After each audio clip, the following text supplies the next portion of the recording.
ഒരു ദിവസം മഹാബലി ഉണ്ടായിരുന്നു. പണ്ട് കാലത്ത് ഇങ്ങനെ ആൾക്കാർക്ക് ദേവന്മാരുണ്ടായിരുന്നു, അസുരന്മാരും ഉണ്ടായിരുന്നു.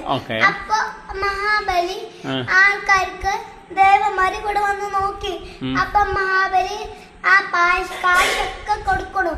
അവരെന്ത് ചെയ്യും? ഉപദ്രവിക്കില്ല, കൊല്ലില്ല, ഇടിക്കില്ല, പിച്ചില്ല, അതൊന്നും ചെയ്യില്ല.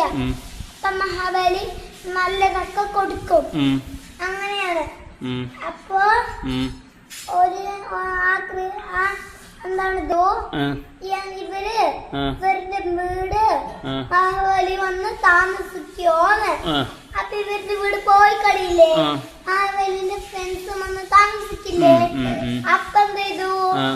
അങ്ങനെ ദേവന്മാര് കൃഷ്ണനടുത്ത് പോയി പറഞ്ഞപ്പോ മഹാബലി കുഞ്ഞുകുട്ടിയെ രാവണനോ? രാവണനല്ല, വാമനനായി ഇങ്ങനെ പോയി. എന്നിട്ട് 3 അടി വെണ്ണു വേണം പറഞ്ഞ മണ്ണ്. അപ്പൊ കാല് മേലെ വെച്ചോ, ഒന്ന് താഴെ വെച്ചോ മണ്ണില്. അപ്പൊ ഒന്നും കൂടി അവിടെ വെക്കാൻ ചോദിച്ചപ്പോ എന്റെ തലയില് കാല് വെച്ചോ പറഞ്ഞു. അപ്പൊ തലയിൽ മഹാബലി. അപ്പൊ താഴെ വെച്ചപ്പോ ഇങ്ങനെ പോയി. പിന്നെ അത് പറഞ്ഞു, എനിക്ക് ആൾക്കാരനെ എപ്പോഴും കാണണം,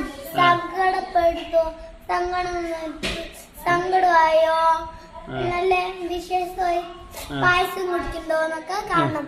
അപ്പൊ പറഞ്ഞു ഓരോ ദിവസവും ഓണത്തിന് ഓരോ വർഷവും മഹാബലി ഓണത്തിന് വരും. എന്തിനു വരും?